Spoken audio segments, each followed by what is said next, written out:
स्वागत है आप सभी का लोक बंधु के YouTube चैनल पर। तो अपने जो SI MCQ रिवीजन सीरीज चल रही थी उसके अंदर अपने जो आपके राजस्थान इकोनॉमिक सर्वे है, करंट अफेयर्स है सारा का सारा, और उसके अलावा जो इंडियन इकोनॉमिक सर्वे है उसका अपने रिवीजन करने वाले थे। उस सीरीज के अंदर अपने जो करंट अफेयर्स का रिवीजन है वो अब तक कहाँ तक कर लिया था वो मैं बता देता हूँ। किस प्रकार से कर रहे हैं करंट अफेयर्स का रिवीजन तो वो भी मैं आपको बता देता हूँ। देखो, करंट अफेयर्स के रिवीजन को अपने 3 भागों में करेंगे, ठीक है। एक भाग में अपने जनवरी से लेकर जून तक का जो अर्धवार्षिकांक है कंपाइलेशन मोड में ये पढ़ेंगे। उसके बाद दूसरे भाग में अपने जुलाई मंथ का जो करंट अफेयर्स है उसको करेंगे 4 पार्ट्स के अंदर, 1 से लेकर 15 जुलाई तक का। एक बार तो राजस्थान का करेंगे, एक बार करेंगे नेशनल और इंटरनेशनल का, ठीक है। तो ये जो राजस्थान वाला है ये मैं आपको करवा चुका हूं 1 से लेकर 15 जुलाई तक का, ये सबसे ज्यादा था करंट अफेयर्स। और ये जो नेशनल इंटरनेशनल है ये भी जल्द ही आने वाली है, ठीक है। इसके बाद में आपके 16 से लेकर 31 जुलाई तक की अब तक फाइल आपको नहीं मिली है, जो कि 2 दिन के अंदर अंदर आपके पास में अवेलेबल हो जाएगी, ठीक है। फिर अपने इसको कर लेंगे। तो इस प्रकार जुलाई की 4 क्लासेस होंगी, ठीक है। और सबसे इंपॉर्टेंट SI में जुलाई ही है। उसके बाद में 1 से लेकर 10 अगस्त ये भी इंपॉर्टेंट करंट अफेयर्स में शामिल रहेगा, और इसकी भी एक क्लास रहेंगे जिसमें अपने तीनों एक साथ ही कर लेंगे, नेशनल, इंटरनेशनल और राजस्थान। तो अपने जनवरी से जून यहां पर एक क्लास डन कर चुके हैं अपने राजस्थान की, ठीक है। और यहां पर अपने इसको 4 पोर्शन में तोड़कर पढ़ रहे हैं, ठीक है। एक में साइंस टेक पढ़ेंगे, एक में स्पोर्ट्स पढ़ेंगे, एक में आपके राजस्थान वाला पोर्शन पढ़ेंगे, और एक में पढ़ेंगे नेशनल और इंटरनेशनल। जिसमें से अपने साइंस टेक्नोलॉजी जो है उसको स्टार्ट कर दिया था। उसकी टोटल 3 क्लासें होनी थी जनवरी से जून की, और उसमें से 2 हो चुकी है, जिसमें एक में अपने स्पेस टेक्नोलॉजी पढ़ चुके हैं, एक में अपने डिफेंस टेक्नोलॉजी पढ़ चुके हैं। और आज की क्लास में जो अन्य प्रौद्योगिकियां दी हुई है वो अपने को पढ़नी है MCQs के थ्रू। कंप्लीट रिवीजन अपने कर रहे हैं ताकि एक भी क्वेश्चन जो है वो बाहर ना जाए। ये रैपिड रिवीजन या रैपिडो रिवीजन नहीं है, ठीक है ना। ये कंप्लीट रिवीजन सीरीज है, इसमें आपका एक भी प्रश्न जो है वो छोड़ा नहीं जाएगा, एक भी कंसेप्ट आपका छोड़ा नहीं जाएगा। तो इसके अंदर सबसे पहले जो आज अपने जिस टेक्नोलॉजी को पढ़ने वाले हैं वो है इंफॉर्मेशन टेक्नोलॉजी, सूचना और संचार प्रौद्योगिकी, ठीक है। इंफॉर्मेशन एंड टेली कम्युनिकेशन जो आपके टेक्नोलॉजी है उसको अपने पढ़ने वाले हैं, जिसके अंदर सबसे पहला जो सेगमेंट है वो है क्वांटम कंप्यूटिंग से रिलेटेड। तो क्वांटम कंप्यूटिंग से रिलेटेड क्या क्या करंट अफेयर्स है, तो इसके अंदर सबसे पहला आता है आपके राष्ट्रीय क्वांटम मिशन, NQM, राष्ट्रीय क्वांटम मिशन। सबसे पहला सवाल, कोई भी मिशन होता है वो एक विशेष अवधि के लिए ही होता है। कितने वर्ष की अवधि के लिए है राष्ट्रीय क्वांटम मिशन? 8 वर्ष की अवधि के लिए। कितने वर्ष की अवधि के लिए है? 8 वर्ष की अवधि के लिए है। कब से? 2023-24 से लेकर 2030-31 तक। 2023-24 से लेकर 2030-31 तक के लिए क्वांटम मिशन जो है वो लाया गया है। बजट की बात करें तो लगभग 6000 करोड़ रुपए का इसका बजट है। और किसके द्वारा ये संचालित है? तो अगर क्वांटम मिशन है तो साइंस से रिलेटेड है, तो जो आपका विज्ञान और प्रौद्योगिकी विभाग है भारत सरकार का, उसके द्वारा यह संचालित है। क्या क्या बातें ध्यान रखनी है राष्ट्रीय क्वांटम मिशन की?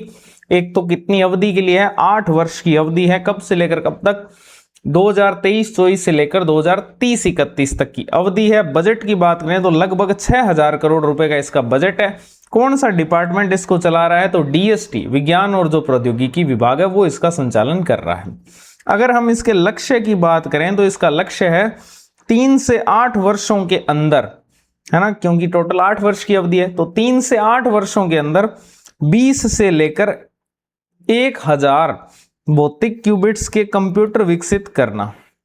20 से लेकर 1000 आपके क्यूबिट्स के कंप्यूटर विकसित करना इस राष्ट्रीय क्वांटम मिशन का जो है वो लक्ष्य है। अब ये चर्चा में क्यों है? तो हालिया जो अपडेट आई है अप्रैल 2026 के अंदर, उसकी अपडेट क्या है? तो मिशन के तहत 1000 किलोमीटर से अधिक का जो क्वांटम संचार नेटवर्क है वो सफलतापूर्वक प्रदर्शित किया गया है। 1000 किलोमीटर से अधिक का जो क्वांटम संचार नेटवर्क है वो आप ऐसा समझ लो उसको बिछाया जा चुका है, जो कि दुनिया के सबसे लंबे जो नेटवर्क होते हैं उनमें से एक है। दुनिया के सबसे लंबे जो नेटवर्क हैं क्वांटम के उसमें से एक है।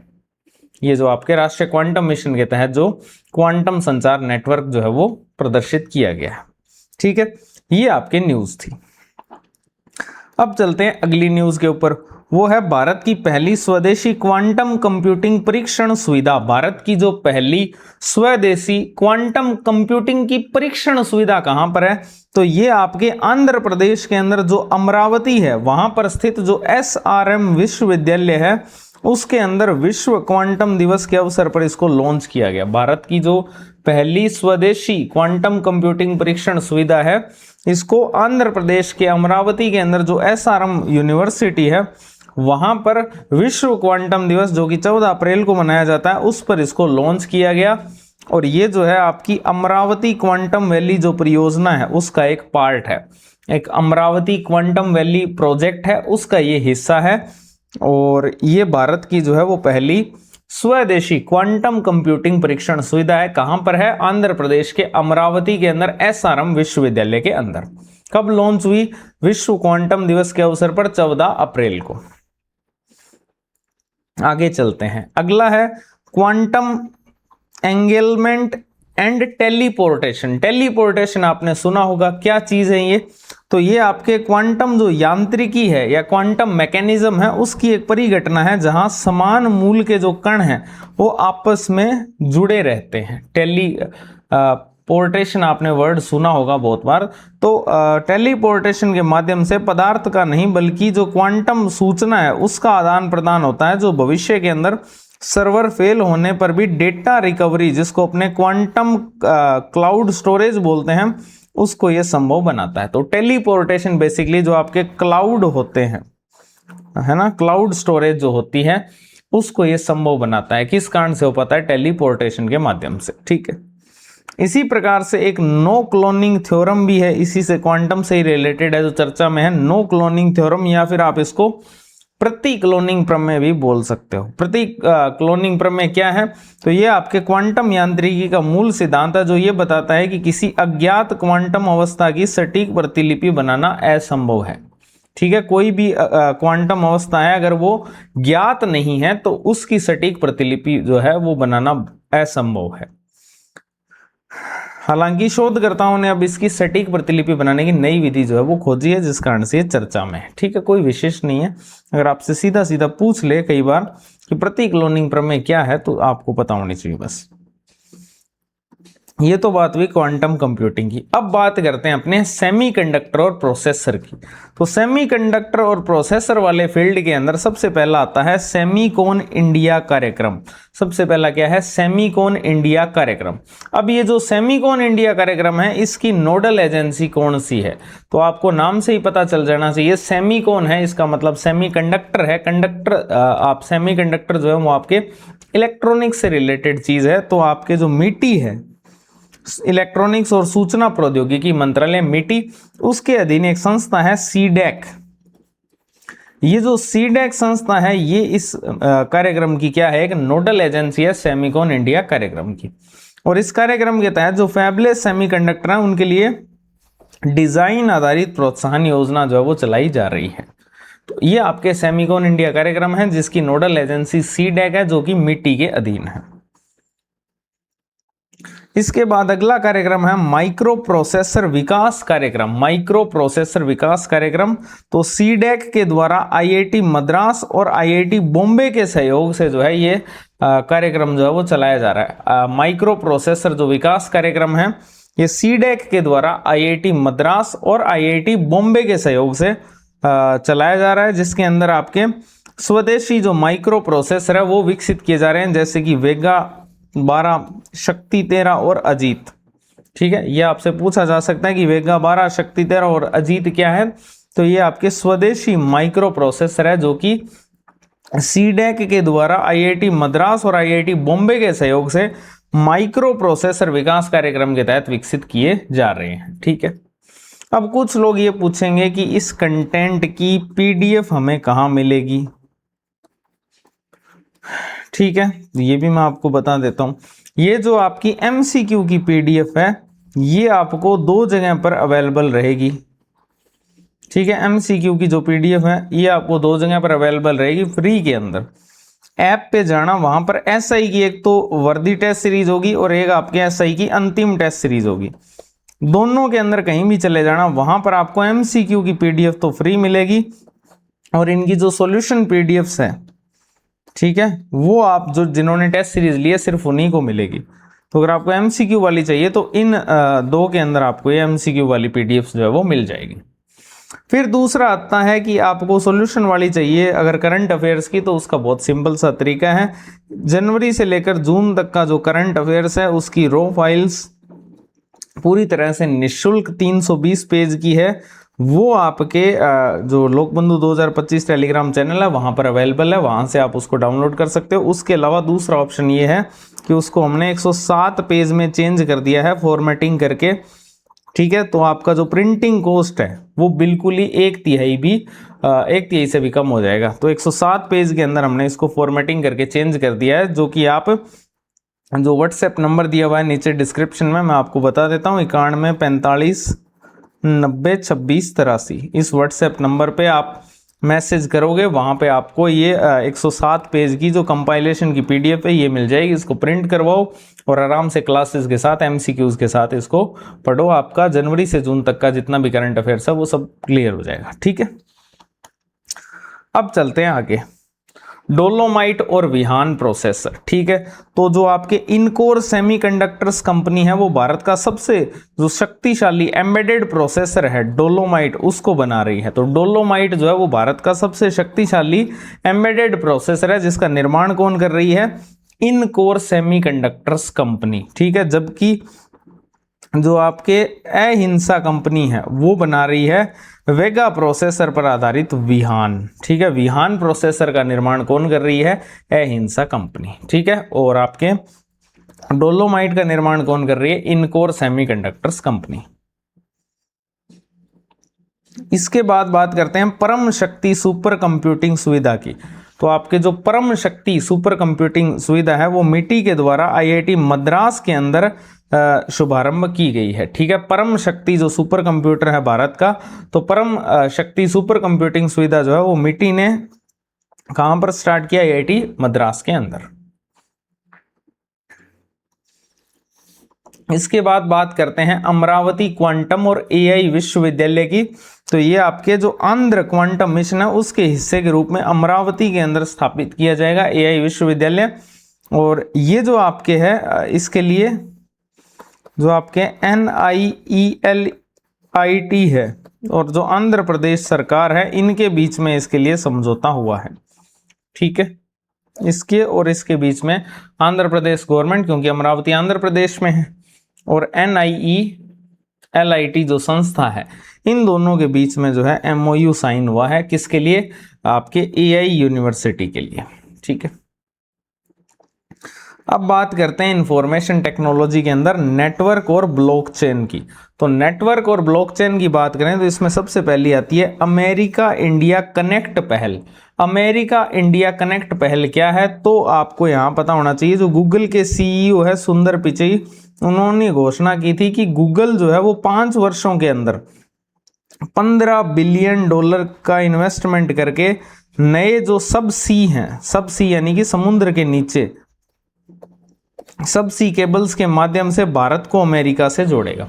गूगल के जो CEO है सुंदर पिचई, उन्होंने ये घोषणा की थी कि जो गूगल कंपनी है वो 5 साल के अंदर $15 बिलियन का निवेश करेगी और जो आपके समुद्र के नीचे केबल्स हैं उसके माध्यम से भारत और अमेरिका को आपस में जोड़ेगा। और इसका जो नया अंतरराष्ट्रीय गेटवे होगा वो कहां पर स्थापित होगा? विशाखापट्टनम के अंदर, ठीक है। इसका नया अंतरराष्ट्रीय गेटवे कहां पर स्थापित होगा? विशाखापट्टनम के अंदर। तो ये आपके अमेरिका इंडिया कनेक्ट पहल है। फिर आते हैं blockchain India challenge. Blockchain India challenge जो है ये भी आपके मिटी और सीडेक के द्वारा शुरू की गई एक राष्ट्रीय पहल है, जो स्टार्टअप को ब्लॉकचेन आधारित जो डिजिटल गवर्नेंस समाधान है उसके लिए प्रोत्साहित करेगा, ठीक है। ब्लॉकचेन इंडिया चैलेंज जो है आपके वो स्टार्टअप जो है उनको ब्लॉकचेन आधारित डिजिटल गवर्नेंस जो समाधान है उनके लिए प्रोत्साहित करेगा, ठीक है। और मिटी और सीडेक के द्वारा शुरू की गई एक राष्ट्रीय पहल है। अब अपने कुछ MCQs कर लेते हैं इसके। जैसे राष्ट्रीय जो क्वांटम मिशन है, ठीक है, राष्ट्रीय क्वांटम मिशन के संबंध में निम्नलिखित कथनों पर विचार कीजिए। पहला है, यह मिशन 8 वर्षों की अवधि के लिए विज्ञान और प्रौद्योगिकी विभाग डीएसटी के द्वारा संचालित किया जा रहा है। 8 वर्षों की अवधि के लिए संचालित किया जा रहा है, जो कि बिल्कुल सही है, डीएसटी ही इसका संचालन कर रही है। प्रगति बता रखी है कि अप्रैल 2026 में इस मिशन के तहत 1000 किलोमीटर से अधिक का क्वांटम संचार नेटवर्क जो है वो सफलतापूर्वक प्रदर्शित किया गया, जो कि बिल्कुल सही है। कौन से कथन आपसे सत्य पूछे हैं, तो दोनों ही कथन जो है वो सत्य हैं।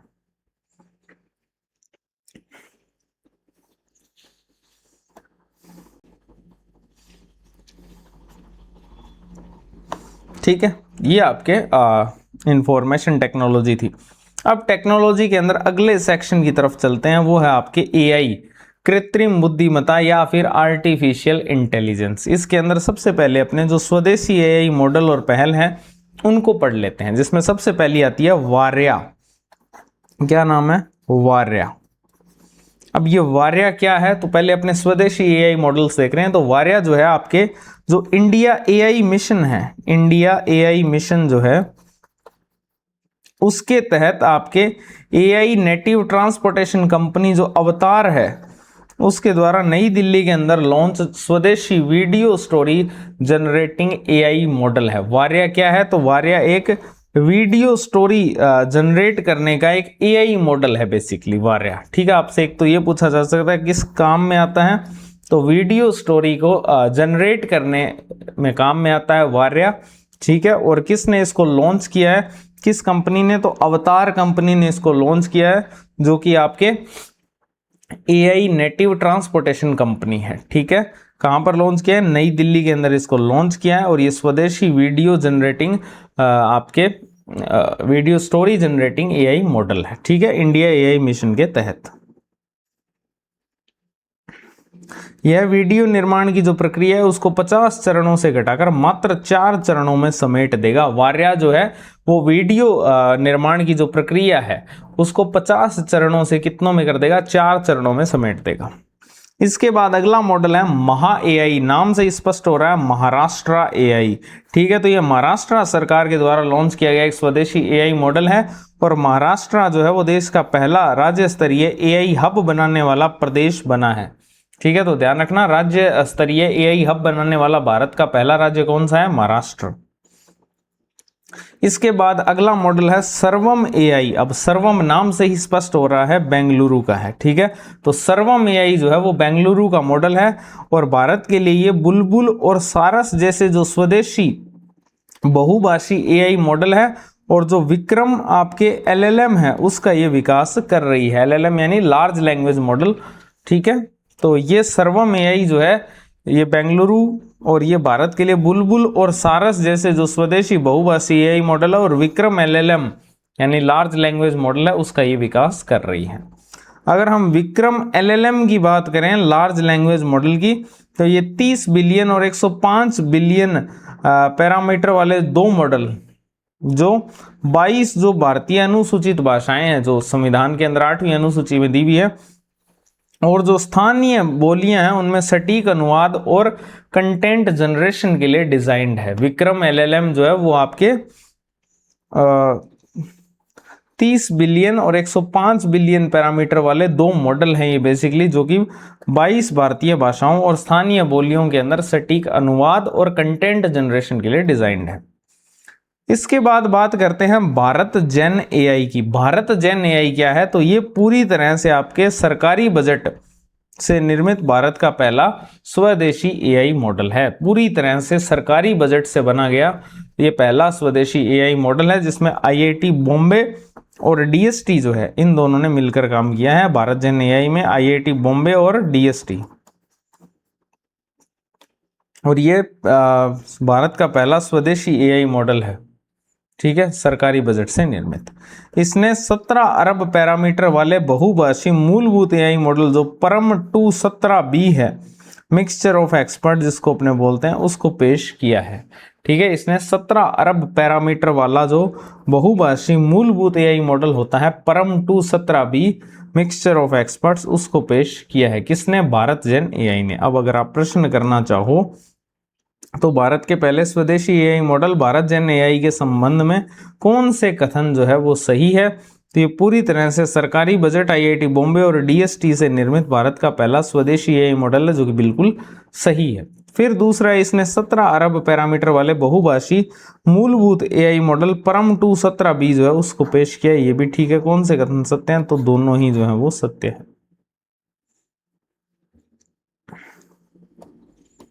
ठीक है, इसके बाद है जननी एआई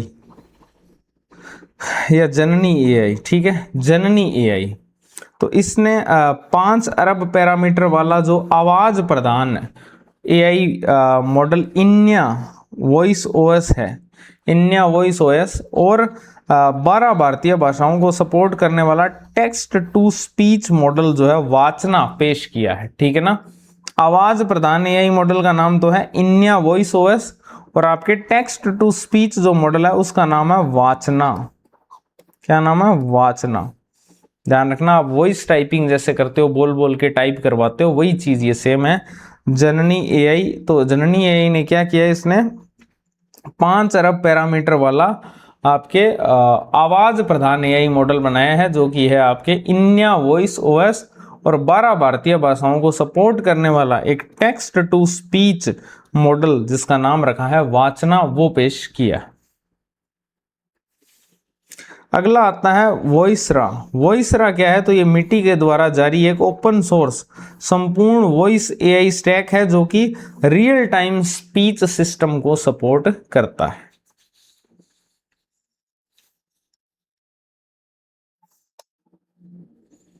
इसके बाद बात करते हैं आपके नीति, स्वास्थ्य, कृषि और शासन के अंदर एआई की। ठीक है, इसके अंदर सबसे पहली आती है आपकी 4th इंडिया एआई इम्पैक्ट शिखर सम्मेलन 2026। ठीक है, चौथा जो इंडिया एआई इम्पैक्ट शिखर सम्मेलन 2026 है, वो 16 से 20 फरवरी 2026 को भारत मंडपम के अंदर आयोजित हुआ, जिसका उद्घाटन किया प्रधानमंत्री नरेंद्र मोदी ने, जिसकी थीम थी सर्वजन हिताय सर्वजन सुखाय। और यह वैश्विक दक्षिण यानी कि जो ग्लोबल साउथ है उसमें आयोजित होने वाला पहला प्रमुख वैश्विक एआई शिखर सम्मेलन था। जो आपके ग्लोबल साउथ की कंट्रीज हैं उनके अंदर आयोजित होने वाला ये पहला ही वैश्विक एआई शिखर सम्मेलन था।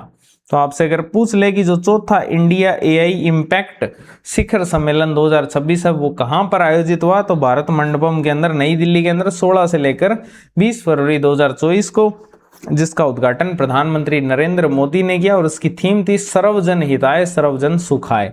और ये आपके ग्लोबल साउथ में आयोजित होने वाला पहला प्रमुख वैश्विक एआई शिखर सम्मेलन था।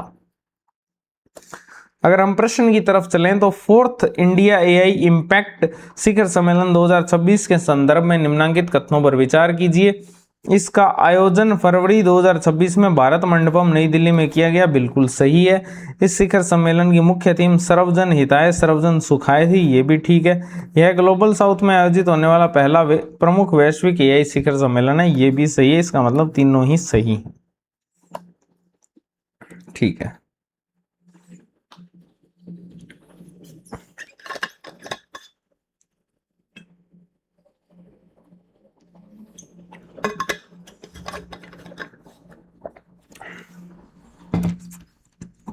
इसके बाद मोदी जी ने एक मानव केंद्रित एआई ढांचा जो है पेश किया है, जिसका नाम रखा है मानव।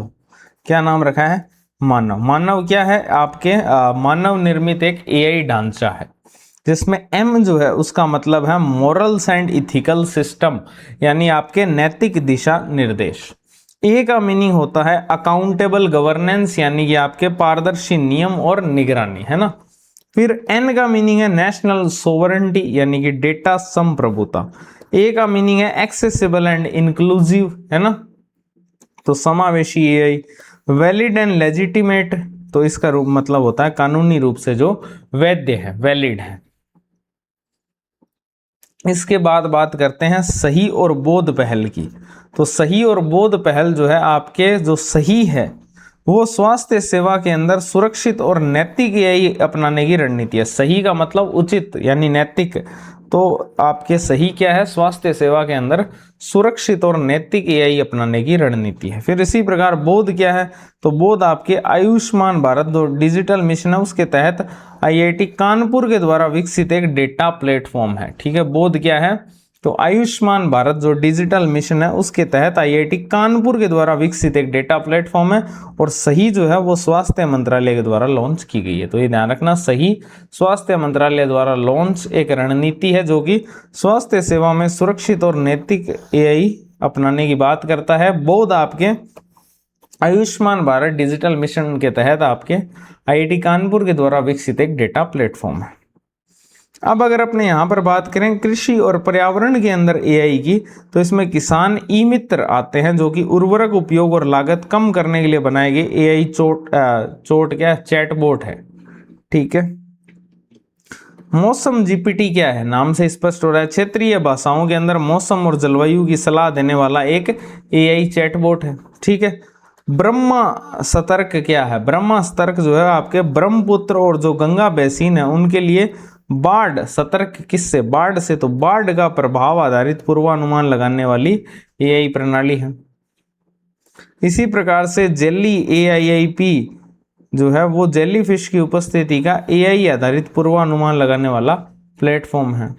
इसके अलावा अगली न्यूज़ है कंप्यूटिंग क्षमता का विस्तार। तो सरकार ने 2026 के अंत तक अपनी जो एआई कंप्यूटिंग क्षमता है उसको 1 लाख जीपीयू से अधिक करने का लक्ष्य जो है वो रखा है। इसके बाद आता है एआई संचालित कौशल जनगणना, एआई संचालित कौशल जनगणना। ठीक है, तो मुंबई का जो उपनगरीय जिला है, मुंबई जो उपनगर है उसके अंदर युवाओं के कौशल का डाटा एकत्रित करने के लिए भारत का पहला एआई संचालित कौशल जनगणना सिस्टम जो है वो लॉन्च किया गया। ये प्रश्न सीधा सीधा पूछा जा सकता है, भारत का पहला एआई संचालित कौशल जनगणना सिस्टम कहाँ पर लॉन्च हुआ है, मुंबई के अंदर। ठीक है, जिसके तहत 15,000 प्रतिभागियों के लिए राष्ट्रीय एआई कौशल विकास पहल शुरू की गई है। और इसके तहत अंतरिक्ष आधारित जो एआई डेटा सेंटर है वो चीन ने अंतरिक्ष आधारित एआई सेंटर डेटा सेंटर बनाने की घोषणा की है।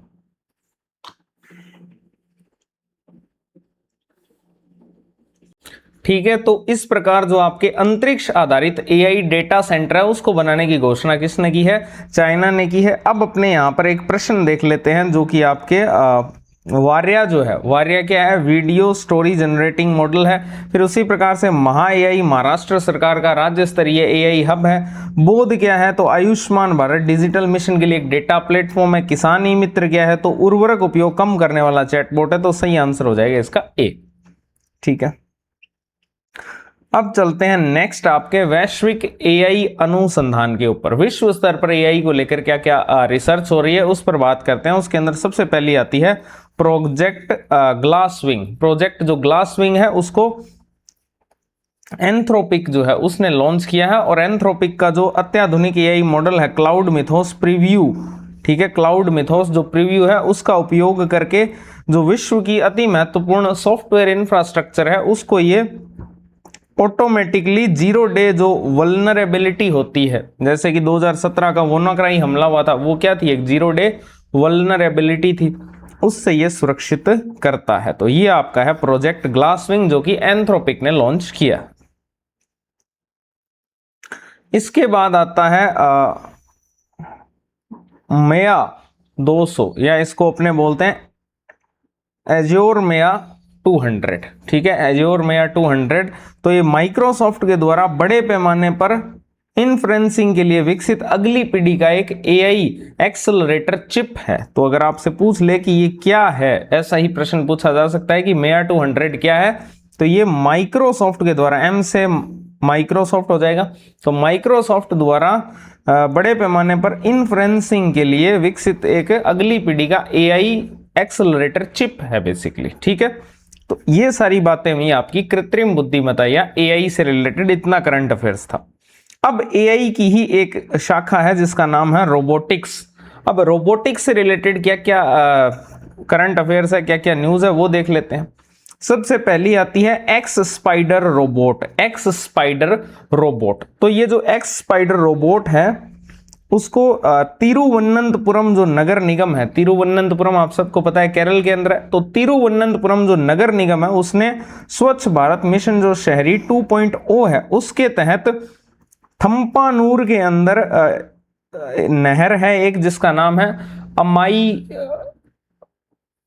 जंचन, ठीक है, अमाई जंचन नहर है, उसकी सफाई के लिए इसको तैनात किया है। अमाई जंचन जो नहर है उसकी सफाई के लिए किसको तैनात किया गया है?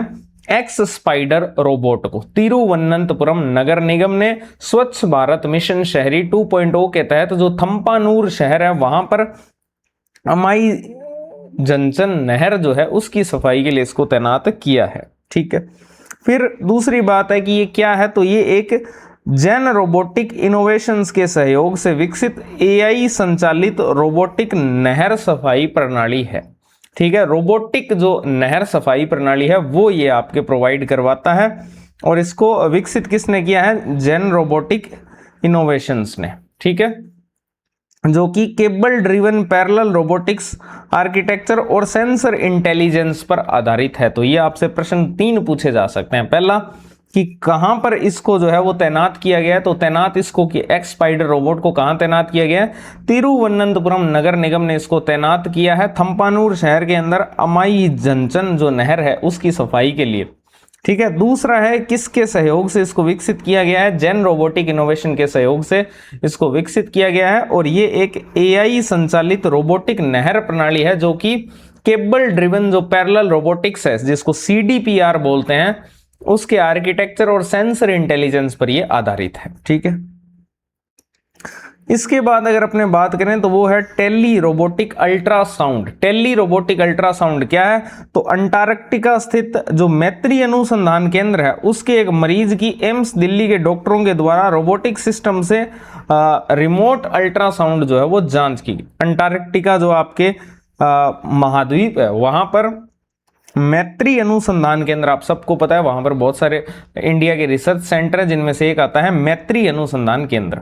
तो अंटार्कटिका के अंदर जो मैत्री अनुसंधान केंद्र है वहां पर एक मरीज की एम्स दिल्ली के जो डॉक्टर हैं उनके द्वारा रोबोटिक सिस्टम से रिमोट अल्ट्रासाउंड जो जांच है वो की गई, ठीक है। और ये पृथ्वी विज्ञान मंत्रालय, आईआईटी दिल्ली और एम्स दिल्ली का संयुक्त प्रयास था। तो ध्यान रखना टेली रोबोटिक अल्ट्रासाउंड का मीनिंग यही है कि टेली रोबोटिंग बेसिकली जो दूर स्थित जैसे अंटार्कटिका बहुत दूर है, ठीक है, उसकी एम्स दिल्ली के डॉक्टरों ने क्या कर दी? रिमोट अल्ट्रासाउंड जांच रोबोटिक सिस्टम से। और इसमें सहयोग किसका था? एम्स दिल्ली तो था ही इसमें, इसके अलावा आईआईटी दिल्ली ने भी इसमें सहयोग किया और जो आपके पृथ्वी विज्ञान मंत्रालय है उसका भी ये संयुक्त प्रयास था, ठीक है। तो ये हो गया आपका टेली रोबोटिक अल्ट्रासाउंड। इसके बाद आता है ह्यूमनॉइड रोबोट जिसका नाम है ASC अर्जुन, ठीक है। ह्यूमनॉइड रोबोट है, ये ध्यान रखना, मानवीय रोबोट है जिसका नाम ASC अर्जुन है, जिसको भारतीय रेलवे ने यात्रियों की सुरक्षा और सेवाओं में सुधार करने के लिए विशाखापट्टनम रेलवे स्टेशन पर तैनात किया है। अगर आपसे पूछ ले ह्यूमनॉइड रोबोट ASC अर्जुन क्या है, तो इसको भारतीय रेलवे ने यात्रियों की सुरक्षा और सेवाओं में सुधार करने के लिए विशाखापट्टनम रेलवे स्टेशन पर तैनात किया है, ठीक है। ये रोबोटिक्स से रिलेटेड बातें थी। अब 1-2 प्रश्न और देख लेते हैं। जैसे ये तो कर चुके हैं ना, देखो एक्स स्पाइडर रोबोट, हाँ ये देख लेंगे बाद में, अपने पूरा करेंगे तब।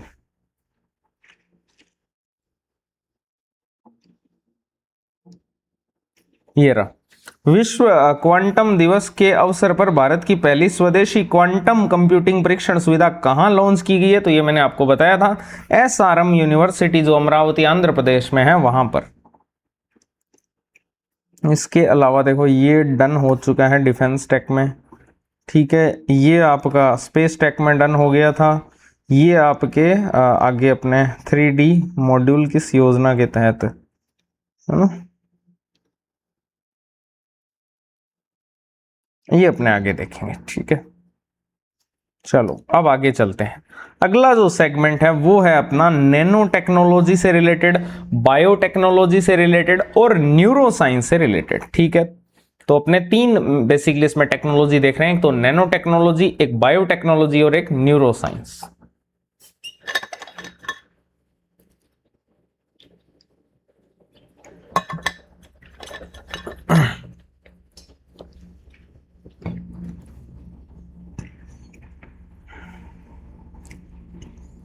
पहली न्यूज इसमें है कि जो मानव ब्रेन स्टेम होता है उसका दुनिया का सबसे विस्तृत 3D एटलस जो है वो बनाया गया है, जिसका नाम है एंकर। क्या नाम है? एंकर। तो मानव ब्रेन स्टेम जो होती है उसका दुनिया का सबसे विस्तृत 3D एटलस जो है वो जारी किया गया है, जिसका नाम है एंकर। और इसको जारी किया है IIT मद्रास के अंदर जो आपके सुधा गोपाल कृष्णन ब्रेन सेंटर है, इसने इसको जारी किया है। IIT मद्रास के अंदर जो सुधा गोपाल कृष्णन ब्रेन सेंटर है उसने इसको जारी किया है। और ये जो 3D एटलस है जिसका नाम एंकर है, इसके अंदर ब्रेन स्टेम के 200 से भी ज्यादा जो न्यूरल केंद्र हैं और जो तंत्रिका मार्ग है उनकी विस्तृत मैपिंग की जाएगी। 200 से भी ज्यादा न्यूरल केंद्र और तंत्रिका मार्गों की इसमें विस्तृत मैपिंग की जाएगी। और इसके लिए जो ब्रेन स्टेम है उसको 10 से 20 माइक्रोन मोटी परतों के अंदर जो है वो विभाजित किया गया है। इसके लिए ब्रेन स्टेम को 10 से 20 माइक्रोन मोटी परतों के अंदर विभाजित किया गया है। तो ये आपकी न्यूज है जो सीधी सीधी पूछी जा सकती है कि दुनिया का सबसे विस्तृत 3D एटलस मानव ब्रेन स्टेम का क्या नाम है? एंकर, जिसको किसने जारी किया है? IIT मद्रास के अंदर सुधा गोपाल कृष्णन जो ब्रेन सेंटर है उसने। इसके लिए ब्रेन स्टेम जो है उसको 10 से 20 माइक्रोन मोटी परतों में विभाजित किया गया। अगला इसके अंदर आता है क्लियर, है ना। क्लियर का पूरा नाम क्या है? तो क्लियर का पूरा नाम है क्लीवेबल लाइट इरेज्ड एंटीबॉडी रिपोर्टर। ठीक है, क्लीवेबल लाइट इरेज्ड एंटीबॉडी रिपोर्टर, जो कि आपके जवाहरलाल नेहरू जो उन्नत वैज्ञानिक अनुसंधान केंद्र है बेंगलुरु के अंदर, उसके वैज्ञानिकों के द्वारा विकसित एक प्रोटीन इमेजिंग प्लेटफॉर्म है। कौन से वैज्ञानिक? तो सरित एस अगस्ती, आप इसमें ले सकते हो नाम। ठीक है, प्रोफेसर सरित एस अगस्ती जो है इनके द्वारा विकसित ये एक प्रोटीन इमेजिंग प्लेटफॉर्म है। कहां पर? आपके जवाहरलाल नेहरू उन्नत वैज्ञानिक अनुसंधान केंद्र बेंगलुरु के अंदर। ये जो है ब्लैक बोर्ड की तरह काम करता है, जिसके अंदर 365 नैनोमीटर LED लाइट की मदद से फ्लोरोसेंट सिग्नल को मिटा करके प्रोटीन के नए समूह को बार बार लेबल किया जाता है। नाम में ही आपको लाइट इरेज्ड, इरेज का मतलब ही क्या होता है? मिटाना। तो इसमें जो आपके फ्लोरोसेंट सिग्नल है उनको मिटाकर या इरेज करके प्रोटीन के जो नए समूह है उनको बार बार यहां पर लेबल किया जाता है। तो ये आपके आता है क्लियर। इसके बाद अपने अगर बात करें तो वो है आर्द्रता संवेदनशील न्यूरोफॉर्मिक सेंसर। आर्द्रता संवेदनशील न्यूरोफॉर्मिक सेंसर। अब ये क्या है आर्द्रता संवेदनशील न्यूरोफॉर्मिक सेंसर? तो ये आपके सेम वही जवाहरलाल नेहरू जो आपके उन्नत वैज्ञानिक अनुसंधान केंद्र है बेंगलुरु के अंदर, उसके द्वारा विकसित एक सेंसर है। तो ध्यान रखना, क्लियर भी आपके वहीं के एक वैज्ञानिक है, उनके द्वारा विकसित किया गया है। और आर्द्रता संवेदनशील जो न्यूरोफॉर्मिक सेंसर है वो भी वहीं पर विकसित एक सेंसर है, जो कि जो झिंगुर मेंढक होता है, जिसको अपने क्रिकेट फॉग बोलते हैं, झिंगुर मेंढक, उसकी नमी के प्रति संवेदनशील जो तंत्रिका प्रतिक्रिया है उससे प्रेरित है। ठीक है, इसके अंदर 1D super molecular nano fibre का उपयोग किया गया है। ठीक है, तो अगर आपसे पूछ ले कि एक आर्द्रता संवेदनशील न्यूरोफॉर्मिक सेंसर जो है वो किसने विकसित किया है, तो वो किया है जवाहरलाल नेहरू उन्नत वैज्ञानिक जो अनुसंधान केंद्र है उसके द्वारा विकसित किया गया बेंगलुरु के अंदर, जो कि झिंगुर मेंढक की नमी के प्रति जो संवेदनशीलता तंत्रिका प्रतिक्रिया है उससे प्रेरित है। इसमें 1D super molecular nano fibre का जो है उपयोग किया गया है। ठीक है, इसके बाद बात करते हैं जीनोम इंडिया प्रोजेक्ट की। जीनोम इंडिया जो प्रोजेक्ट है वो आपके नाम से ही स्पष्ट है, जैव प्रौद्योगिकी विभाग जो DBT है उसके द्वारा 2020 के अंदर प्रारंभ ह्यूमन जीनोम प्रोजेक्ट का ही भारतीय रूप है। जो आपके ह्यूमन जीनोम प्रोजेक्ट था उसी का भारतीय रूप क्या है? Genome India project. ठीक है, जैव प्रौद्योगिकी विभाग ने इसको शुरू किया गया। हाल ही में इसके तहत जो है 44 मिलियन विशिष्ट भारतीय आनुवंशिक वेरिएंट्स जो हैं उनका पता चला है। लेटेस्ट न्यूज क्या है? तो 44 जो मिलियन विशिष्ट भारतीय आनुवंशिक वेरिएंट्स हैं उनका जो है वो पता चला है। इसमें 10,000 स्वस्थ और असंबंधित व्यक्तियों के व्यापक जीनोम नमूने जो हैं वो लिए गए हैं। कितने व्यक्तियों के नमूने लिए गए हैं? 10,000। ठीक है, और 44 मिलियन विशिष्ट भारतीय आनुवंशिक वेरिएंट्स का पता चला है। तो ये जीनोम इंडिया प्रोजेक्ट से रिलेटेड न्यूज है। इसके बाद अगला आता है सुजीविका पोर्टल। सुजीविका पोर्टल नाम में ही जीव है, तो आपके जैव प्रौद्योगिकी जो विभाग है डीबीटी है उसके द्वारा लॉन्च किया गया एक एआई संचालित बायोटेक उत्पाद डेटा पोर्टल है। सुजीविका एक डेटा पोर्टल है, ध्यान रखना, एआई संचालित बायोटेक उत्पाद डेटा पोर्टल है जो देश के बायो इकोनॉमी विजन को जो है मजबूत करेगा। अगर आपसे पूछे सुजीविका किसने लॉन्च किया है, तो डीबीटी ने किया है, जैव प्रौद्योगिकी विभाग ने। है क्या, तो एक एआई संचालित बायोटेक उत्पाद डेटा पोर्टल है। इसके बाद आता है moon shot project. Moon shot नाम में ही मून है, यानी कि आपके मून शॉट प्रोजेक्ट जो है वो IISC जो Indian institute of science Bengaluru के अंदर है, और जो आपके प्रतीक्षा ट्रस्ट है उसके द्वारा शुरू किया गया एक प्रोजेक्ट है। तो आपसे अगर पूछ ले कि मून शॉट प्रोजेक्ट किसने शुरू किया है, तो एक तो IISC बेंगलुरु ने, और एक आपके जो प्रतीक्षा ट्रस्ट है इन्होंने मिलकर इसको स्टार्ट किया है, जिसका उद्देश्य क्या है, मानव मस्तिष्क की जो क्षमताएं हैं उसको बढ़ाना, और जो न्यूरोलॉजिकल विकार हैं उनके इलाज के लिए ब्रेन जो है उसको प्रोसेसर और न्यूरोफॉर्मिक हार्डवेयर जो है विकसित करना, ये इसका उद्देश्य है। मानव मस्तिष्क की जो क्षमताएं हैं उसको बढ़ाना और आपके न्यूरोलॉजिकल जो विकार हैं उनके इलाज के लिए ब्रेन को प्रोसेसर और न्यूरोफॉर्मिक हार्डवेयर विकसित करना। किसने विकसित किया इसको, IISC बेंगलुरु और प्रतीक्षा ट्रस्ट ने। इसके बाद में एक नवीन स्मार्ट ऑक्साइड जो पदार्थ हैं, है ना, ऑक्साइड की बात हो रही है जिसके अंदर ऑक्सीजन होते हैं, उन पदार्थों को अपने ऑक्साइड बोलते हैं। तो नवीन स्मार्ट जो ऑक्साइड पदार्थ है उसको खोजा गया है, जो कि nano and soft matter science जो बेंगलुरु के अंदर है, CENS nano and soft matter जो साइंसेज है जो बेंगलुरु के अंदर है उसके द्वारा। अब ध्यान रखना, जो भी AI से रिलेटेड है, बायोटेक से, नैनो से रिलेटेड काम है, वो बेंगलुरु के अंदर ही ज्यादा हो रहे हैं क्योंकि संस्थान वहीं पर है। ठीक है, तो आपके ये जो CENS है बेंगलुरु के अंदर, उसके द्वारा विकसित ये एक स्मार्ट ऑक्साइड पदार्थ है जो कि मोलिब्डेनम और टंगस्टन पर आधारित एक ऑक्सीजन कमी द्विधात्विक ऑक्साइड है, जो कि क्या है, तो एक तो मोलिब्डेनम और एक टंगस्टन। टंगस्टन का प्रतीक आप सबको पता है W होता है, ऑक्साइड है तो ऑक्सीजन भी होगा इसके अंदर। तो मोलिब्डेनम का जो है वो 0.11 है, ठीक है, और इसके अंदर ये स्ट्रक्चर है, ध्यान रखना, ये 0.89 है टंगस्टन। और फिर आपके ऑक्सीजन जो है वो 3 एक्सिस की कमी वाला है, ध्यान रखना, अगर माइनस हो रहा है कुछ तो कमी वाला ऑक्साइड है, वृद्धि वाला ऑक्साइड नहीं है। तो ये एक स्मार्ट जो ऑक्साइड है वो विकसित किया गया है, ये आपको पता होना चाहिए। मोलिब्डेनम 0.11 आएगा और टंगस्टन 0.89 आएगा, ऑक्सीजन 3 एक्स आएगा, ये स्ट्रक्चर ध्यान रखना।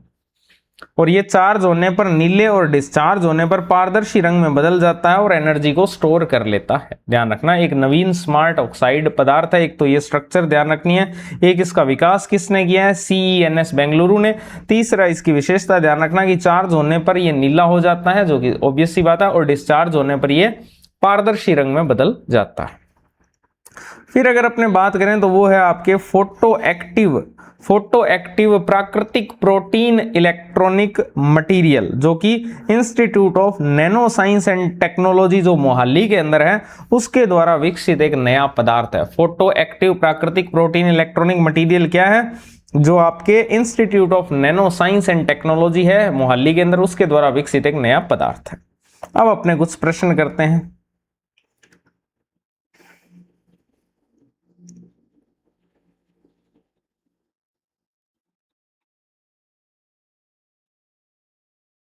ये कर सकते हैं,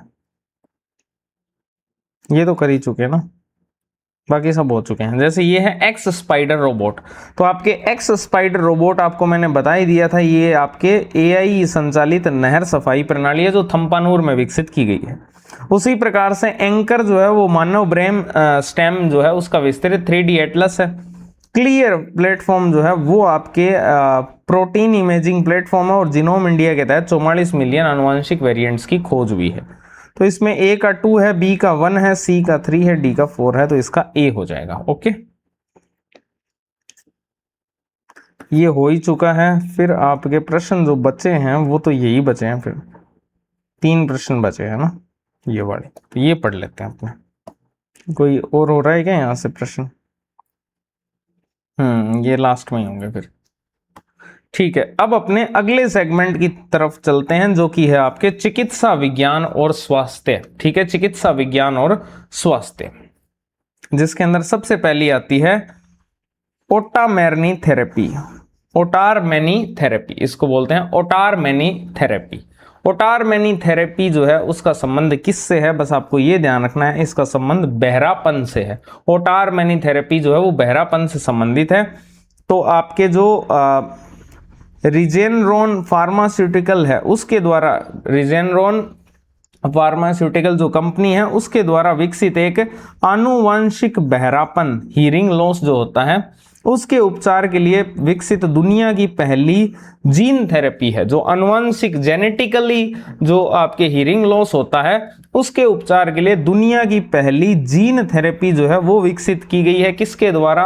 रिजेनरोन फार्मास्यूटिकल के द्वारा, जिसका नाम क्या है? ओटारमेनी थेरेपी।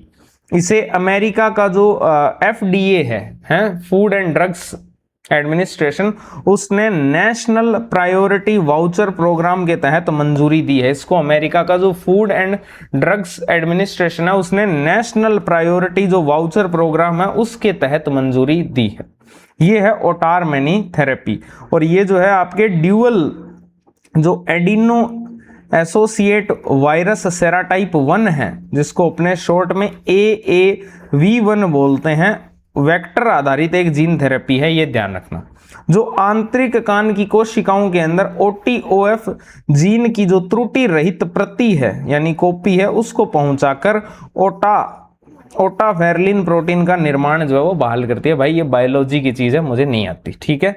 मैं आपको इतना समझा सकता हूं कि ये बहरापन को ठीक करने की एक थेरेपी है जो कि कैसे काम करती है, ये बहुत डिटेल में तो जो बायोलॉजी के हैं वही समझा पाएंगे। मैं तो आपको सिर्फ करंट अफेयर्स की चीज बता सकता हूं कि ये आपके ड्यूअल जो AAV1 है, एडिनो एसोसिएटेड वायरस सेरोटाइप 1, ठीक है, वेक्टर आधारित जीन थेरेपी है जो कि आंतरिक जो कान है उसकी कोशिकाओं के अंदर OTOF जो जीन है उसकी त्रुटि रहित प्रति को पहुंचाता है और वहां पर ओटारफेरलिन प्रोटीन का निर्माण जो है वो बहाल करता है, जिससे कि जो बहरापन है वो ठीक हो जाता है। अगली न्यूज जो चिकित्सा से रिलेटेड है वो है क्यूडेंगा वैक्सीन। क्यूडेंगा नाम से स्पष्ट हो रहा है कि डेंगू की ही वैक्सीन की बात हो रही है, क्यूडेंगा वैक्सीन। तो ये आपकी एक live attenuated tetravalent dengue vaccine है। सबसे पहली तो चीज यही है कि ये एक टेट्रावेलेंट डेंगू वैक्सीन है, लाइव अटेनुएटेड, जो कि आपके डेंगू के जो 4 उपभेद हैं जिनको अपने डेन 1 2 3 4 से संज्ञा देते हैं, उनसे यह सुरक्षा प्रदान करती है। और इसमें टीकाकरण से पहले संक्रमण की जांच करने की आवश्यकता नहीं होती। चारों जो उपभेद है उनके लिए इक्वली काम करेगी, जिसका नाम क्या है? क्यूडेंगा वैक्सीन, ठीक है। आगे चलते हैं, अगली आपके आती है novel oral polio vaccine type 2। अगली क्या है? Novel oral polio vaccine type 2, जिसको अपने NOPV2 बोलते हैं, जो कि जो आपके WHO है उसने भारत की बायोलॉजिकल ई कंपनी जो है, भारत की बायोलॉजिकल जो ई कंपनी है उसके द्वारा निर्मित इस वैक्सीन को प्री क्वालिफिकेशन प्रदान किया है। तो ये इसलिए चर्चा में है, भारत की जो बायोलॉजिकल ई कंपनी है उसने एक वैक्सीन का निर्माण किया है जिसका नाम है novel oral polio vaccine type 2, जिसको कि WHO जो है उसने प्री क्वालिफिकेशन प्रदान किया है। इसके अलावा अगर अपने बात करें तो स्पेन के जो वैज्ञानिक हैं उन्होंने ट्रिपल ड्रग थेरेपी के माध्यम से चूहों के अंदर जो पैनक्रियाटिक कैंसर है उसका सफल इलाज करने में सफलता पाई है। ध्यान रखना कहां पर ऐसा हुआ है? स्पेन के अंदर। जो स्पेन के वैज्ञानिक है उन्होंने ट्रिपल ड्रग थेरेपी के माध्यम से चूहों के अंदर जो पैनक्रियाटिक कैंसर होता है, अग्नाशय कैंसर होता है, उसका सफल इलाज करने में सफलता हासिल की है। इसके अलावा जो केंद्रीय स्वास्थ्य मंत्री है उन्होंने सेंट्रल रिसर्च इंस्टीट्यूट जो कसौली के अंदर है उससे टिटनस और डिप्थीरिया की नई वैक्सीन जो है वो लॉन्च की है। तो ये ध्यान रखना 2 नई वैक्सीन लॉन्च की गई है, टिटनस और डिप्थीरिया की। अब अपने इसके लास्ट सेगमेंट की तरफ बढ़ रहे हैं, जो कि है एनवायरनमेंट से रिलेटेड, विमानन से रिलेटेड, एनर्जी से रिलेटेड और कुछ अन्य प्रौद्योगिकियां, जिसके अंदर सबसे पहले अपने एनवायरनमेंट और जो आपके समुद्री पारिस्थितिकी है उसको देखते हैं, जिसके तहत सबसे पहला आता है देश का पहला 3D प्रिंटेड जो कृत्रिम रीफ या फिर उसको प्रवाल भित्ति मॉड्यूल है बोल सकते हैं, दुनिया का नहीं, देश का पहला 3D प्रिंटेड प्रवाल भित्ति मॉड्यूल, जो कि कहां पर स्थापित हुआ है, तमिलनाडु के रामनाथपुरम तट पर इसको स्थापित किया गया है। कहां पर स्थापित हुआ है, तमिलनाडु के रामनाथपुर जो तट है वहां पर इसको स्थापित किया गया है। और ये आपके प्रधानमंत्री मत्स्य संपदा योजना के तहत जो समुद्री आवास पुनर्स्थापना है उसकी एक पहल है। तो ये प्रधानमंत्री मत्स्य संपदा योजना के तहत स्थापित हुआ है, समुद्री आवास पुनर्स्थापना की एक पहल है। ठीक है, इसे IIT मद्रास की जो स्टार्टअप है दवस्ता, उसने केंद्रीय समुद्री मत्स्य अनुसंधान संस्थान के सहयोग से अत्याधुनिक 3D प्रिंटिंग तकनीक से विकसित किया है। तो आपसे अगर पूछ लिया जाए कि देश का पहला 3D प्रवाल भित्ति मॉड्यूल जो है वो कहां पर स्थापित हुआ है, तो तमिलनाडु के रामनाथपुरम में। फिर आता है कि ये IIT मद्रास की एक स्टार्टअप है जिसका नाम दवस्ता है, उसने इसको विकसित किया है किसके सहयोग से, केंद्रीय समुद्री मत्स्य अनुसंधान संस्थान के सहयोग से। और ये आपके प्रधानमंत्री मत्स्य संपदा योजना के तहत समुद्री आवास पुनर्स्थापना की एक पहल है। बायो बिटुमेन तकनीक, अब बात करें अगर हम बायो बिटुमेन तकनीक की, तो ये आपके CSIR और जो आपके CRRI जो सड़क से रिलेटेड संगठन है नई दिल्ली के अंदर, और CSIR IIP देहरादून के अंदर है, वहां उन्होंने पायरोलोसिस तकनीक से धान के जो पुआल होते हैं, है ना, जिनको अपने कृषि अवशेष बोलते हैं, वहां से स्वदेशी बायोबिटुमेन बनाने की खोज की गई। धान के जो पुआल होते हैं, कृषि अवशेष जो होते हैं, वहां उससे स्वदेशी जो बायोबिटुमेन होता है, जो कि सड़क निर्माण की सामग्री है, उसको बनाने की तकनीक खोजी है। किसने खोजी है, तो एक तो CSIR की जो है आपके CRRI, और एक आपके CSR की जो संस्था है IIP देहरादून के अंदर, इन्होंने इसकी खोज की है। तो CSIR की दो संस्थाओं ने, एक तो CRRI है ना, रोड से रिलेटेड है, ये नई दिल्ली के अंदर, और एक IIP देहरादून के अंदर है, इन्होंने जो है पायरोलिसिस जो तकनीक है उससे धान के जो पुआल होते हैं उनसे बायोबिटुमेन जो कि सड़क निर्माण की एक सामग्री है उसको बनाने की तकनीक खोजी है। इकोफिक्स क्या है, तो ये जो आपका सड़क वाला जो संगठन था उसके द्वारा विकसित एक त्वरित सड़क मरम्मत तकनीक है। ठीक है, जिसके वाणिज्यिक उत्पादन के लिए Ramuka global eco work private limited के साथ जो है वो समझौता इसने किया है, CRRI ने। ठीक है, इकोफिक्स के लिए CRRI ने किसके साथ समझौता किया है, Ramuka global eco work private limited के साथ। ठीक है, अगला आता है स्वदेश क्या है। स्वदेश का पूरा नाम है सी वाटर डीसैलिनेशन सिस्टम, है ना, डीसैलिनेशन सिस्टम, सी वाटर डीसैलिनेशन सिस्टम। DRDO की जो आपके कानपुर और जोधपुर प्रयोगशालाएं हैं उनके द्वारा इसका विकास किया गया है। तो ध्यान रखना, स्वदेश का विकास किसने किया है, DRDO की कानपुर और जोधपुर में जो प्रयोगशालाएं हैं उनके द्वारा इसका विकास किया गया। और ये है क्या, तो जो आपके नैनोपोरस मल्टीलेयर्ड पॉलीमेरिक झिल्ली है, जो कि रिवर्स ऑस्मोसिस RO तकनीक जो है उससे समुद्री जल को पीने योग्य बनाती है। तो ये आपके स्वदेश है, सी वाटर डीसैलिनेशन सिस्टम, जो कि जो आपके समुद्री जल है उसको पीने योग्य बनाती है। DRDO की दो लैब हैं, एक तो कानपुर के अंदर और एक जोधपुर के अंदर, उन्होंने इसका विकास किया है। फिर आता है समुद्रा 2.0 मोबाइल ऐप एंड SNAS। ठीक है, समुद्रा 2.0 मोबाइल ऐप जो है इसको इनकोसिस के द्वारा लॉन्च एक समुद्री तूफान और तटीय जल भराव की चेतावनी देने वाला एक अर्ली वार्निंग डिजिटल सिस्टम है। ठीक है, जो आपके समुद्री तूफान होते हैं और जो तटीय जल भराव हो जाता है उसकी चेतावनी पहले से ही दे दे, उसके लिए विकसित किया गया है समुद्रा 2.0 मोबाइल ऐप और SNAS। ठीक है, किसने विकसित किया है, तो इनकोसिस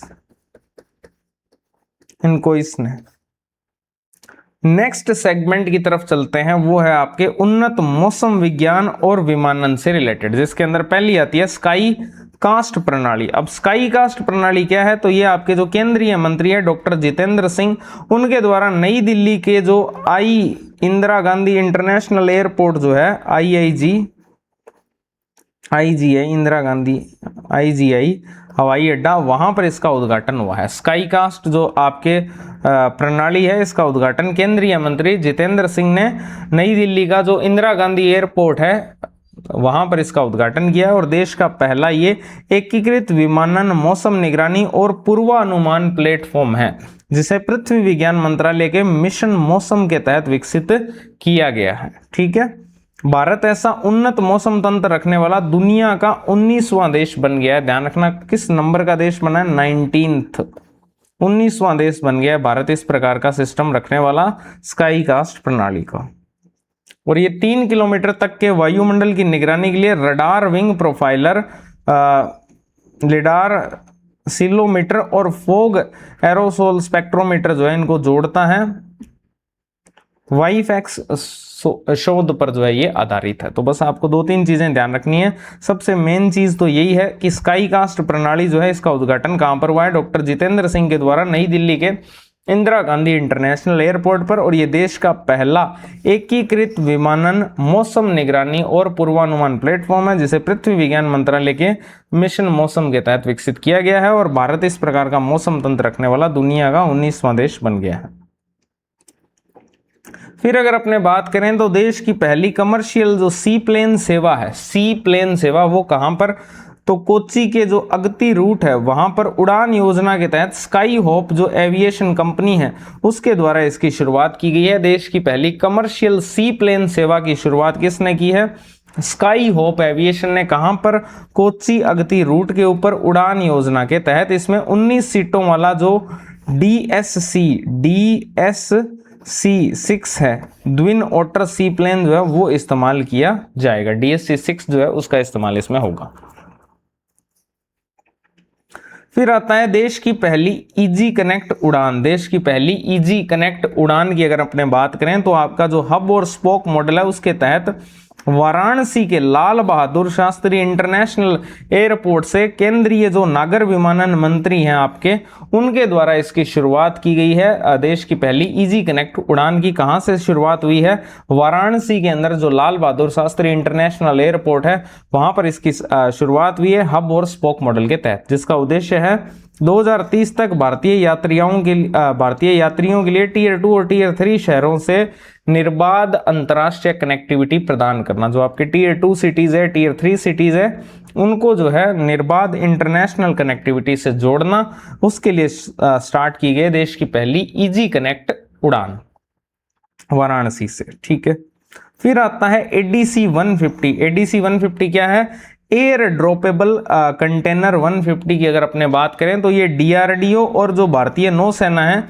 उसके द्वारा गोवा तट पर P-81 जो विमान है उससे सफल P-81 विमान से सफल इन फ्लाइट परीक्षण जो है वो किया गया। इन फ्लाइट परीक्षण है ये आपके ADC 150 एयर ड्रॉपेबल कंटेनर, इसका पूरा नाम है 150, जो कि आपके DRDO और भारतीय नौसेना ने गोवा तट के ऊपर P-81 जो विमान है उससे इसका सफल इन फ्लाइट परीक्षण किया है। ये कंटेनर जो है आपके 150 किलोग्राम तक की कोई भी चिकित्सा या रसद सामग्री जो है संकटग्रस्त जो जहाज होते हैं वहां तक हवा में गिराकर पहुंचाने में सक्षम है। अगर कोई जहाज है मान लो वो संकट की स्थिति में है तो ये आपके ADC एयर ड्रॉपेबल कंटेनर है जो कि 150 किलोग्राम तक की सामग्री जो है चिकित्सा से रिलेटेड है, कोई रसद से रिलेटेड है, वो सामग्री जो है ये पहुंचा सकता है। ठीक है, इसका विकास किया है DRDO और भारतीय नौसेना ने गोवा तट के ऊपर P-81 विमान से।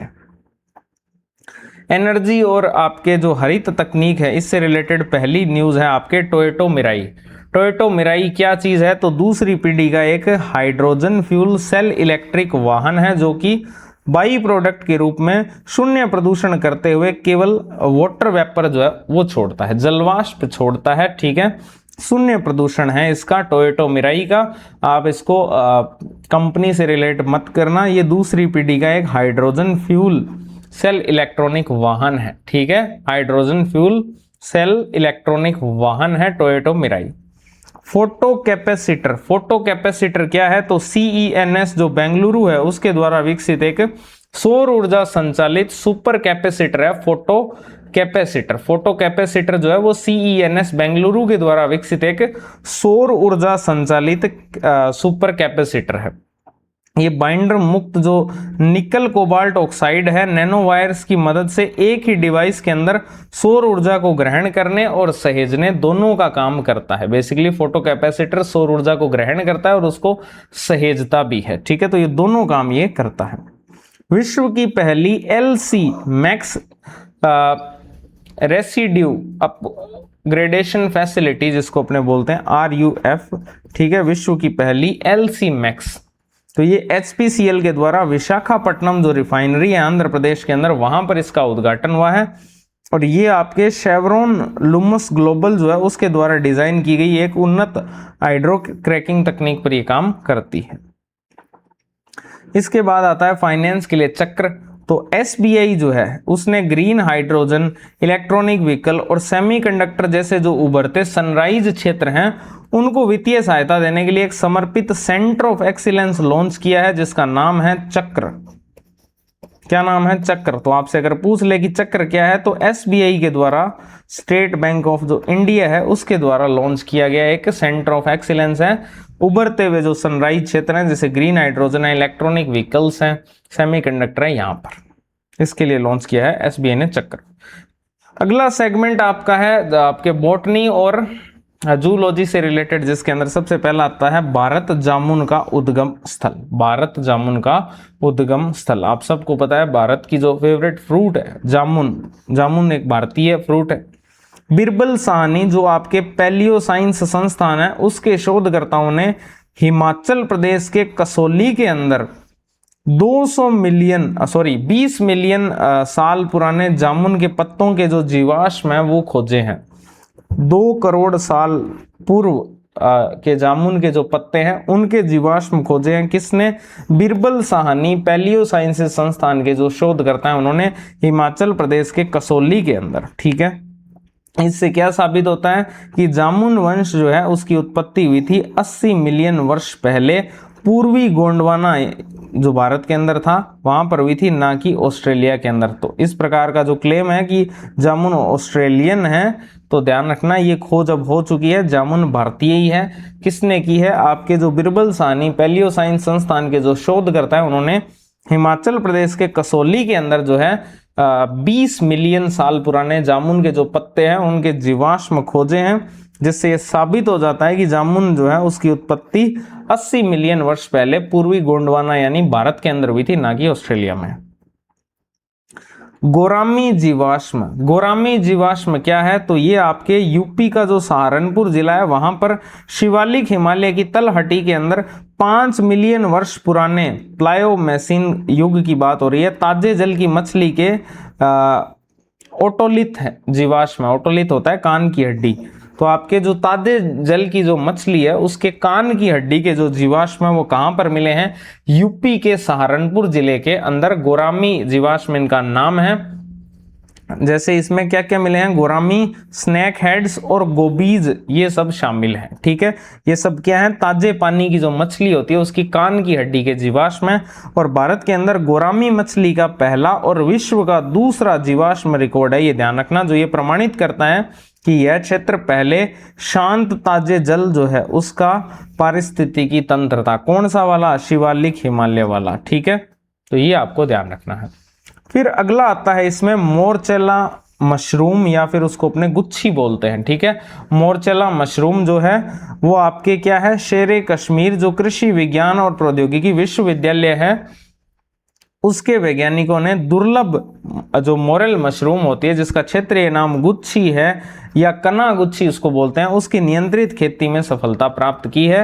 ये एक उच्च प्रोटीन, एंटीऑक्सीडेंट और औषधीय गुणों से युक्त एक कवक है, फंगस है जो केवल हिमालय के जंगलों तक ही सीमित था। तो ये ध्यान रखना, मोरचेला मशरूम कहां पर खोजा गया है? कश्मीर के अंदर। इसके बाद आपको विविध वैज्ञानिक शब्दावली और सामाजिक नीति, जैसे कि वैज्ञानिक सामाजिक उत्तरदायित्व जिसको अपने SSR बोलते हैं, तो कॉर्पोरेट सोशल रेस्पॉन्सिबिलिटी को CSR बोलते हैं, उसी की तर्ज पर शुरू की गई एक नीति है जिसका नाम है साइंटिफिक सोशल रेस्पॉन्सिबिलिटी, वैज्ञानिक सामाजिक उत्तरदायित्व, जिसके तहत वैज्ञानिकों का यह नैतिक कर्तव्य है कि वे नए ज्ञान की खोज के साथ साथ समाज और आम लोगों को विज्ञान के प्रति शिक्षित करें। इसके अलावा एक चर्चित कृत्रिम मादक पदार्थ, कोई सिंथेटिक ड्रग थे जो चर्चा में रहे थे, जिसमें आपके मेफेड्रोन है एक, तो एक आपके एल्प्राजोलम है, और एक आपके ये क्या है मेरे को नाम नहीं आ रहा भाई, नामक सिंथेटिक जो ड्रग्स हैं वो चर्चा में रहे थे अपनी रासायनिक संरचना और दुरुपयोग के कारण। सदुपयोग तो हो ही नहीं सकता इनका, है ना, तो दुरुपयोग के कारण ये जो ड्रग्स थे ये चर्चा में रहे थे। हालांकि ये जनवरी फरवरी के आसपास की न्यूज है, तो एज सच इतनी इंपॉर्टेंट नहीं है, ठीक है। तो ये आपके पूरी की पूरी साइंस एंड टेक्नोलॉजी यहाँ पर कंप्लीट होती है जनवरी से लेकर जून तक की। इसके अलावा आपको यहाँ पर कुछ भी पढ़ने की नीड नहीं है। जनवरी से जून में सारी मैंने आपको करा दी, एक भी वर्ड मिस नहीं किया है, और सारे के सारे क्वेश्चन अब अपने जो बचे हुए हैं वो भी कर लेते हैं, ठीक है। तमिलनाडु के रामनाथपुरम तट पर स्थापित देश के पहले 3D प्रिंटेड प्रवाल भित्ति मॉड्यूल को किस योजना के तहत विकसित किया गया है? प्रधानमंत्री मत्स्य संपदा योजना के तहत, ठीक है। केंद्रीय मंत्री जो आपके जितेंद्र सिंह है, उनके द्वारा नई दिल्ली के इंदिरा गांधी हवाई अड्डे पर उद्घाटित देश के पहले एकीकृत विमानन मौसम निगरानी और पूर्वानुमान जो प्लेटफॉर्म है उसका नाम क्या है? उसका नाम है आपके स्काई कास्ट। फिर आता है हाल ही में बिरबल साहनी पैलियो साइंस संस्थान के जो शोधकर्ता हैं, उन्होंने कसौली हिमाचल प्रदेश में कितने वर्ष पुराने जामुन के पत्तों के जीवाश्म खोजे हैं जिससे इसका उद्गम स्थल भारत प्रमाणित होता है? तो ये है आपके 20 मिलियन या 2 करोड़ वर्ष पूर्व। इसके अलावा कुछ और भी क्वेश्चन आई थिंक थे यहाँ पर, वो भी देख लेते हैं। 12-13 है ना, AI वाला तो मैंने करवा ही दिया था। हाँ, ओटारमैन थेरेपी के संबंध में निम्नलिखित कथनों पर विचार कीजिए। आनुवंशिक बहरापन के उपचार के लिए विकसित दुनिया की पहली जीन थेरेपी है, बिल्कुल सही है। आंतरिक कान की कोशिकाओं में OTOF जीन की त्रुटि रहित प्रति पहुंचाकर ओटारफेरलिन प्रोटीन का निर्माण बहाल करती है। दोनों ही कथन जो है वो आपके सत्य हैं। फिर तो ये तो कर ही चुके हैं ना, ठीक है। तो ये आपके सारे के सारे प्रश्न थे। ये आपकी जनवरी से लेकर जून तक की सारी साइंस एंड टेक्नोलॉजी होती है कंप्लीट, ठीक है। थैंक यू वेरी मच आप सभी का। मिलते हैं अपने अगली क्लास में जो कि अपनी स्पोर्ट्स की रहने वाली है, ठीक है।